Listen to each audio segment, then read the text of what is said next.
ხორი და ყველგან ხორი. უნიკალური ისტორიითა და კულტურით დახუნძლულ ჩინეთში აღმოჩნდი მუზეუმში, რომელსაც ვერც კი წარმოიდგენთ, რომ შეიძლება არსებობდეს. გინდ დაიჯერეთ, გინდა რა. ეს ლორის მუზეუმია ჩინეთში, იუნანის პროვინციაში, სიუანვეიში. დიახ, ლორის მუზეუმში ვიმყოფები ახლა აქ. ამ მუზეუმში მთელი ისტორიაა აღწერილი, როგორ ვითარდებოდა სოფლის მეურნეობა, მესაქონლეობა და მეფრინველეობა.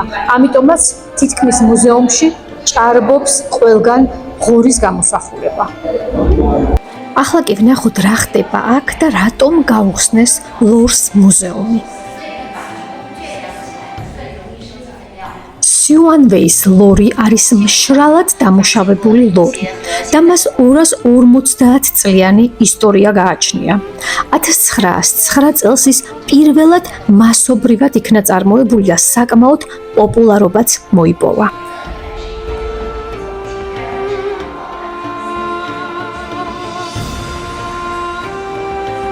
მეც პირველად აღმოჩნდი ამ ადგილას და არც მქონდა წარმომდგენილი, რომ არსებობდა მსგავსი მუზეუმი. ამ სივრცეში არის კონკრეტული ისტორია გადმოცემული, როგორ ვითარდებოდა მეფრინველეობა, შესაბამისად აქ არის ქათმის ფერმა, ჩემს მარჯვენა მხარეს. ეს კი არის საღორე, ღორის სახლი და აღწერილია ისტორია, როგორ კვებავდნენ, როგორ ზრდიდნენ და რა ჯიშები, ღორების რა ჯიშები გამოყავდათ.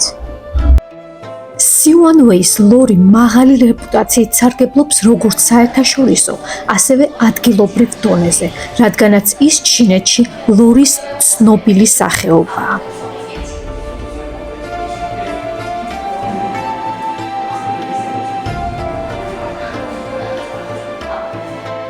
მუზეუმის ამ სივრცეში, ჩემს რქსუგან კედელზე გამოსახულია კონკრეტული ისტორია. კერძოდ, როგორ იყენებდნენ ადამიანები ძველი დროიდან ტრანსპორტირებისთვის ცხენებს და ეზიდებოდნენ ლორს, ხორს და ღორის ხორცს. და ხედავთ, აგერ გამოსახულია ხორის ფეხები და ცხენებით ეზიდებიან ერთი რეგიონიდან მეორეში.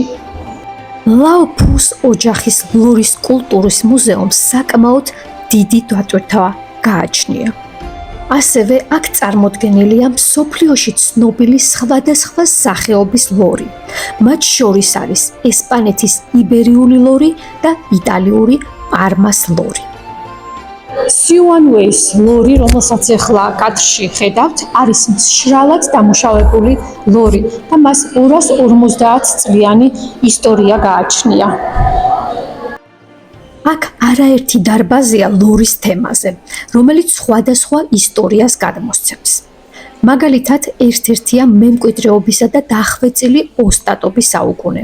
ეს ნაწილი განმარტავს არამატერიალური კულტურული მემკვიდრეობის გადაცემის 6 ძირითად ტექნიკას, რომელიც მოიცავს ლორის დაჭრასა და ფორმირებას, დამარილებასა და შეზელვას, დაწყობასა და დაწნეხვას, რეცხვას, მზეზე გაშრობას, ჩამოკიდებას და ჰაერზე გაშრობას. ამ დარბაზში კი ის საკვებია დეტალურად აღწერილი, რითაც აქ ღორებს კვებავენ და კადრში ჩანს, რომ ეს საკვები საკმაოდ მრავალფეროვანია. სიუანვეის ლორი საკმაოდ მკვებავია და ის 43 არამატერიალურ ნაერთს შეიცავს. მათ შორის 19 ამინომჟავას, 11 ვიტამინს და 8 მიკროელემენტს. ის ასევე მდიდარია სელენით.